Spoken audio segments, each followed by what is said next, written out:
La Asociación Evangelística Luis Palau presenta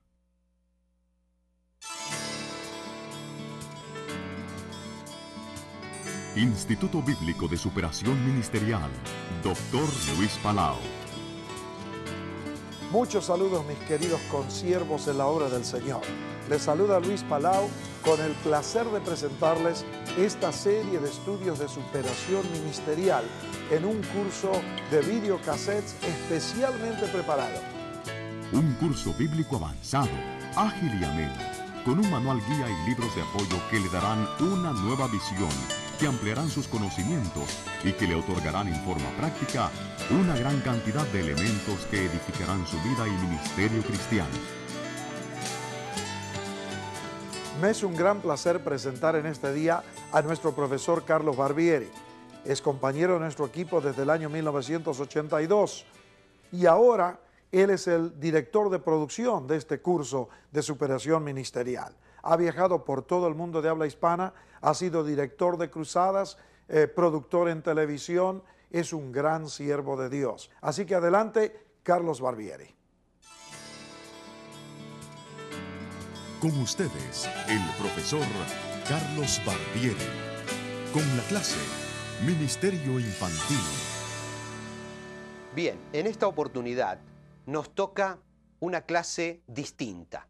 Vamos a hablar acerca de el ministerio infantil o el ministerio a los niños. En muchos lugares no le dicen infantes, sino simplemente niños. Entonces vamos a hablar del ministerio a la niñez.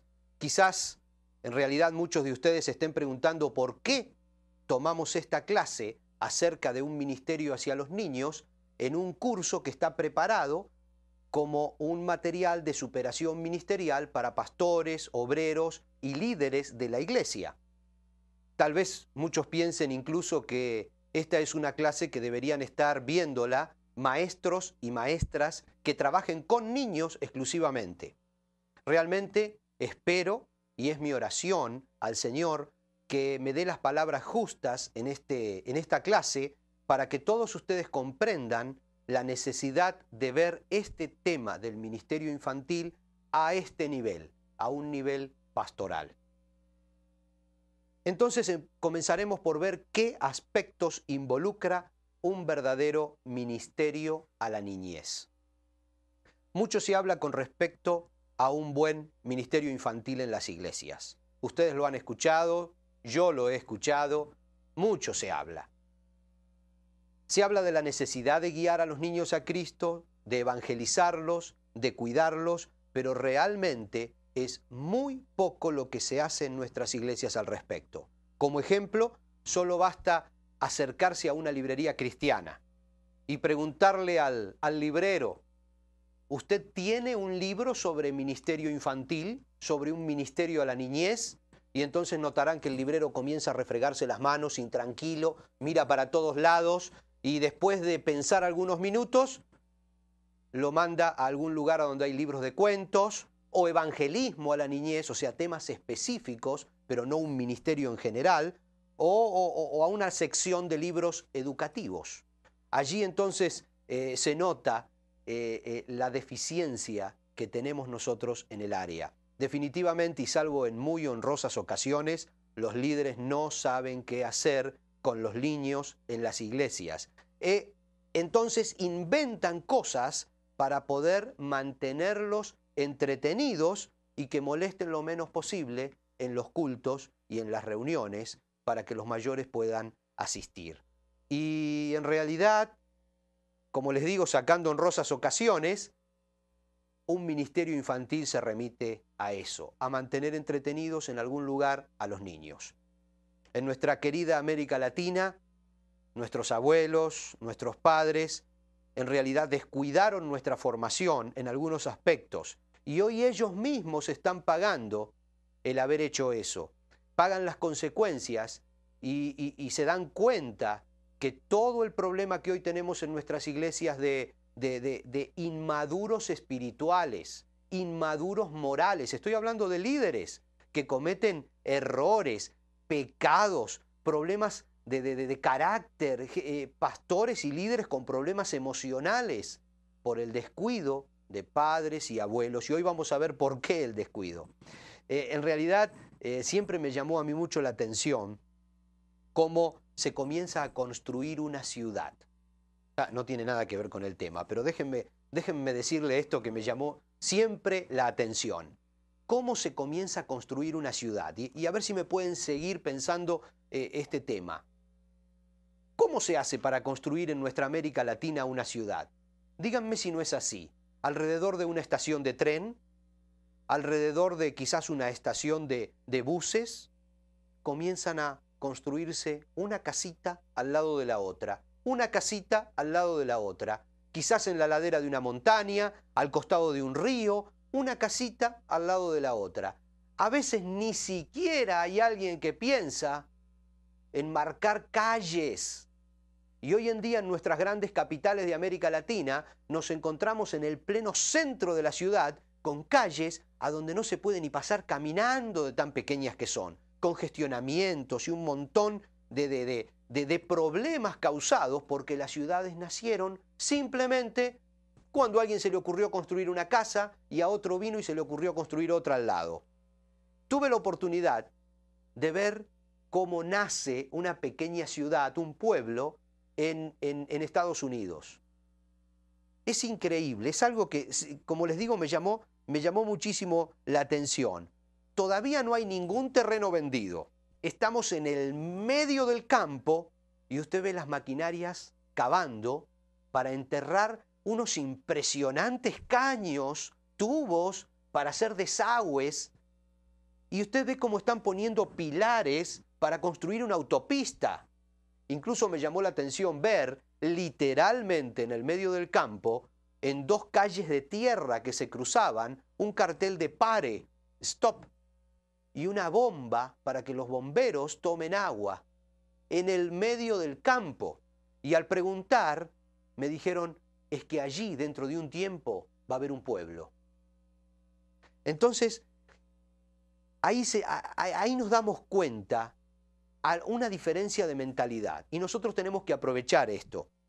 ¿Cómo puede ser que pastores, líderes, todos nosotros en Latinoamérica, nos cueste comprender que ese niño que está corriendo por el frente de la iglesia, antes de lo que nosotros nos imaginamos, ya va a estar liderando la alabanza, siendo el presidente de jóvenes y siendo uno de los líderes de la iglesia?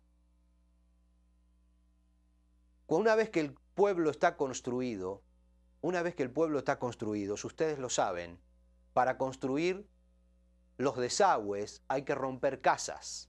Para construir las autopistas hay que romper casas. Y en la mayoría de los casos, y ustedes saben muy bien, en la mayoría de nuestras ciudades, los problemas de congestionamiento, de malos desagües, no se solucionan ni siquiera rompiendo casas. Por eso, en este momento, yo los animo a que nos sentemos por un momento. Sentarnos, me refiero a detenernos, parar. En cualquier lugar donde estén mirando este curso a través de las cámaras que nos están filmando, los invito a que nos sentemos durante un momento y pensemos cómo será nuestro alrededor desde el punto de vista de la iglesia, el lugar donde Dios nos puso a ministrar, dentro de 10 años. Pero no lo hagamos ahora que estamos en clase, hagámoslo esta noche, cuando estamos en nuestra casa. Bueno, tomémonos un alto, digamos, bueno, vamos a ver qué es lo que va a ser mi ministerio, mi iglesia, dentro de 10 años. Y comencemos a ver quiénes están hoy a nuestro alrededor y cómo van a ser ellos de grandes cuando tengan 10 años más. No cometamos el error que cometieron nuestros abuelos. Dejemos de construir casas y comencemos a planificar espacios verdes, desagües y autopistas. Tenemos que tener en cada iglesia un verdadero ministerio a la niñez. Ministrar es simplemente servir, como ustedes saben, simplemente servir. Por lo tanto, un verdadero ministerio a la niñez es armar una estructura de servicio para los niños. Armar una estructura de servicio para los niños. La iglesia es un cuerpo y quiero compartir con ustedes un pasaje que vamos a buscarlo en la Escritura, que está en 1 de Corintios 12, desde el 19 al 25. 1 de Corintios 12, desde el 19 al 25.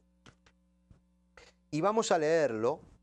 Seguramente muchos de ustedes nunca analizaron este pasaje desde este punto de vista. Y espero que no me critiquen por analizarlo desde este ángulo. Dice 1 de Corintios 12, 19 al 25. Porque si todos fuéramos un solo miembro, ¿dónde estaría el cuerpo? Pero ahora son muchos los miembros, pero el cuerpo es uno solo. Ni el ojo puede decir a la mano, no te necesito, ni tampoco la cabeza a los pies, no tengo necesidad de vosotros. Antes bien, los miembros del cuerpo que parecen más débiles son los más necesarios, y aquellos del cuerpo que nos parecen menos dignos, a estos vestimos más dignamente, y los que en nosotros son menos decorosos se tratan con más decoro, porque los que en nosotros son más decorosos no tienen necesidad, pero Dios ordenó el cuerpo, dando más abundante honor al que le falta, para que no haya desaveniencia en el cuerpo, sino que los miembros todos se preocupen los unos por los otros. Como dijimos, la iglesia es un cuerpo, donde Dios colocó distintos tipos de gente y de talentos, incluso edades y experiencias. En una iglesia vemos que hay ancianos, jóvenes, niños, pero díganme, de todos ellos, ¿a cuáles les parece que podría referirse el pasaje si lo analizamos desde el punto de vista de las edades, cuando el pasaje dice, antes bien, los miembros del cuerpo que parecen más débiles son los más necesarios? ¿No le parece que podemos interpretarlo desde el punto de vista de los niños cuando hablamos de distintas edades en un cuerpo? En algunos países de Europa están extremadamente preocupados porque las familias no están teniendo niños. Los matrimonios prefieren tener un niño o no tener ninguno para tener libertad de movimiento, para desarrollar su vida, para ganar dinero, para lo que sea. Y cada vez, en algunos países de Europa que se dicen muy desarrollados, hay más ancianos y cada vez hay menos niños, y esto lentamente está llevando a la extinción de la cultura y de la nación. Y realmente están comenzando a pensar que se han equivocado en no querer tener niños y ahora no saben cómo revertirlo para no convertirse en un hogar de ancianos. Hay iglesias, o puede haber iglesias, imagínense lo que pasaría en una iglesia donde de pronto no hubiera niños, que dijeran, bueno, aquí vamos a aceptar solamente matrimonios con ya hijos mayores, pero no nos gustan los chicos porque molestan, etc. ¿Saben lo que pasaría con esa iglesia? Pronto sería un hogar de ancianos. Y nada más. No habría continuidad en el ministerio. No habría continuidad. Realmente la iglesia es un sector de la sociedad lavado por la sangre de Cristo y sus miembros se relacionan entre sí con un vínculo divino que es la misma salvación. Es una familia inseparable, una microsociedad. Y ahora voy a todo lo que queremos llegar. Desde ese punto de vista es que queremos ver el ministerio de la niñez. Todo lo que dijimos es porque vamos a encarar el ministerio de la niñez desde los más fuertes de la iglesia hacia los más débiles. Y vamos a llamarlos débiles a los niños, no porque sean débiles, sino porque están en una etapa de formación. Al estar en una etapa de formación, todo lo que les llega puede modificarlos. Por eso son débiles. Pero en realidad no porque sean débiles, Dios los ha hecho bien fuertes. Pero los vamos a llamar débiles desde ese punto de vista. Porque están en una etapa de formación. Y son los más importantes porque son el futuro, la continuidad.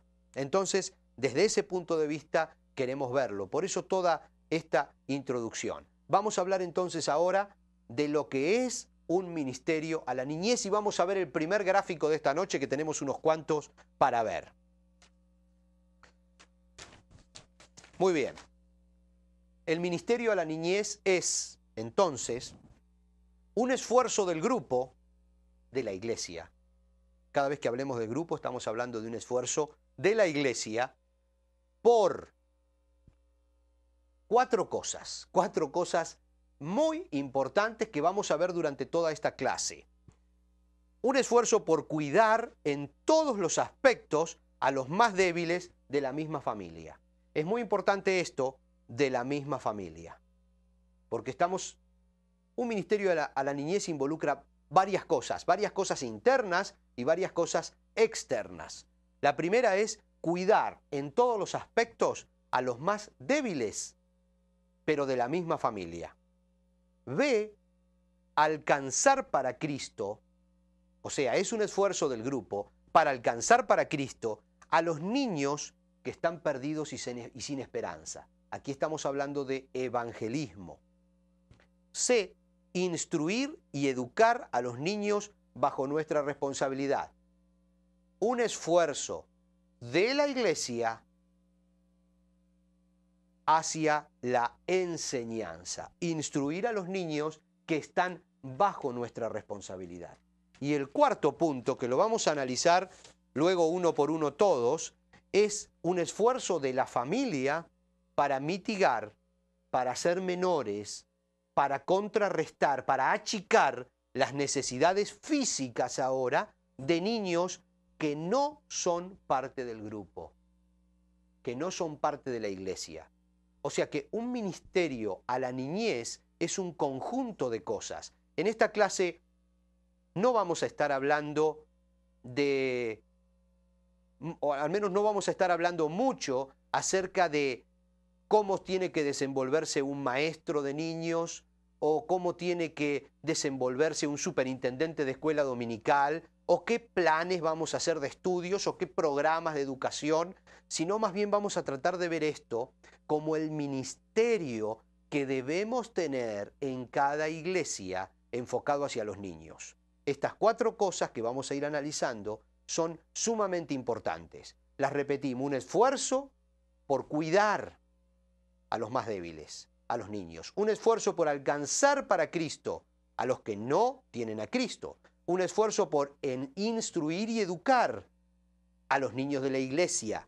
Y un esfuerzo por ayudar en las necesidades físicas a niños que no están en nuestra iglesia.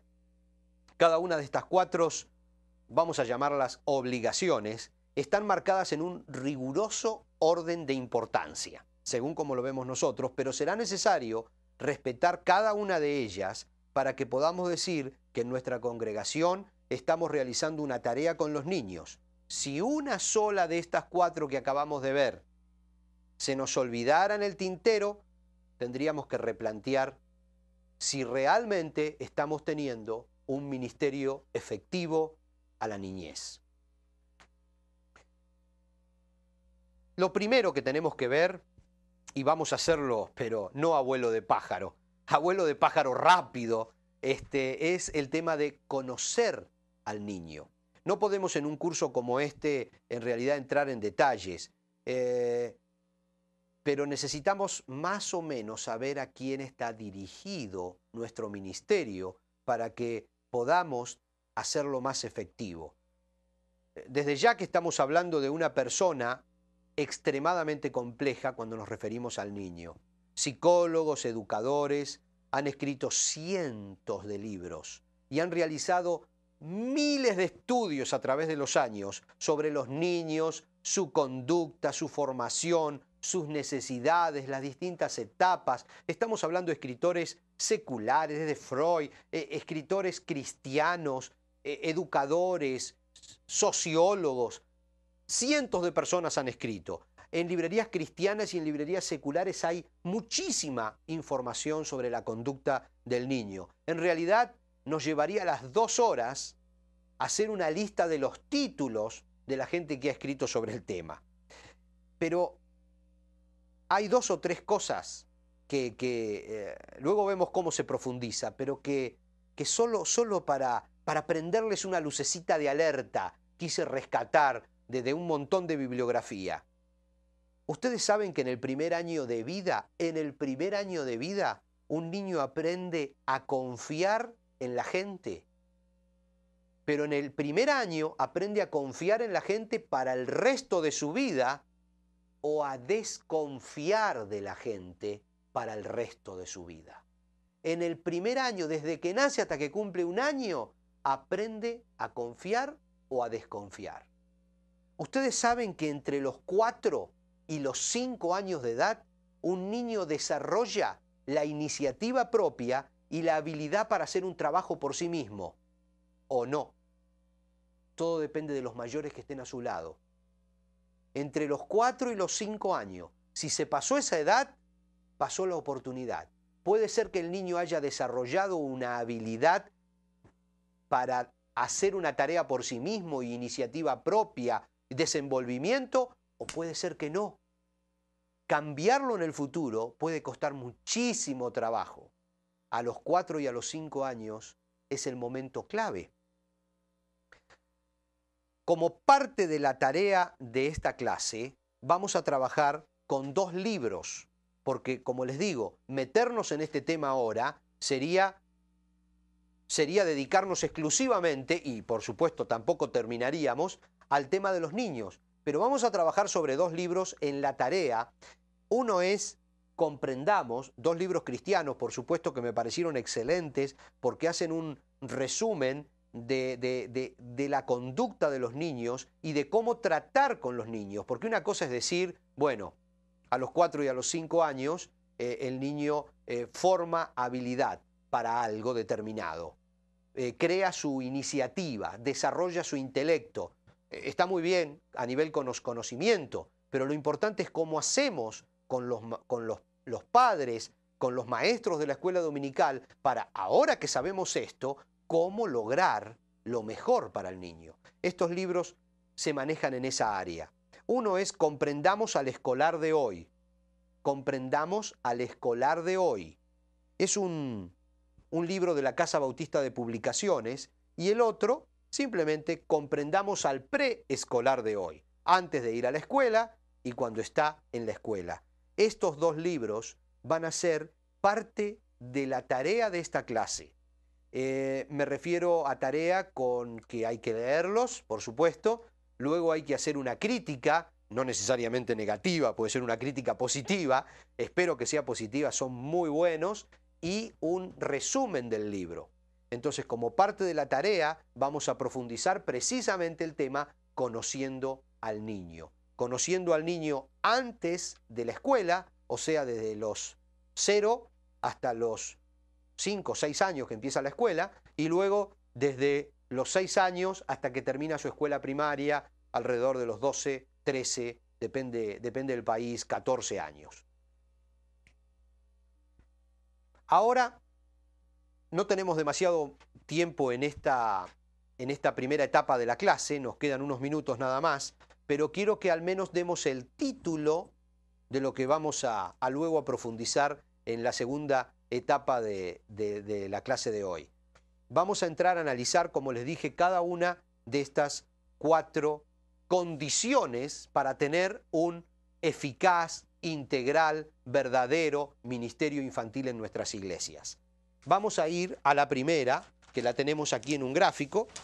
Número 1, la que recién vimos, un esfuerzo del grupo, la familia de la iglesia, por cuidar en todos los aspectos a los más débiles de la misma familia. Leemos en Gálatas 6:10, así que, según tengamos oportunidad, hagamos bien a todos y mayormente a los de la familia de la fe. Y leemos en Romanos 12, versículo 13, compartiendo para las necesidades de los santos. Así que, de esta manera hemos tratado de enfocar que este primer punto, como ya lo dijimos antes, es hacia adentro, mirando desde las puertas de la iglesia hacia adentro, mirando a la iglesia como la segunda familia de cada niño que esté en un banco allí dentro. Dios entregó a los niños al cuidado de una familia, ¿verdad? Al cuidado de una familia. Y si no fuera por el pecado, cada pareja en este planeta estaría capacitada 100% para procrear, educar, proteger y mantener a sus hijos en una sana relación con ellos mismos y con Dios. Pero lamentablemente todo cambió a partir de nuestro querido Adán, a partir de su primer falta, a partir del pecado, a partir de la separación con Dios, empezaron todos los problemas. Ahora no podemos pensar en que una pareja, por el solo hecho de haber dado a luz una criatura, es capaz de darle todo lo demás. Entonces, en estos últimos segundos, una frase clave que después vamos a enganchar: debemos prepararnos, y vamos a hacerlo en este curso para cubrir. Miren, esta frase es muy importante. Vamos a prepararnos para cubrir desde la congregación, desde la iglesia, las falencias, los faltantes, las fallas que hay en las familias y que producen los primeros problemas con los niños. Estamos en un minuto de regreso.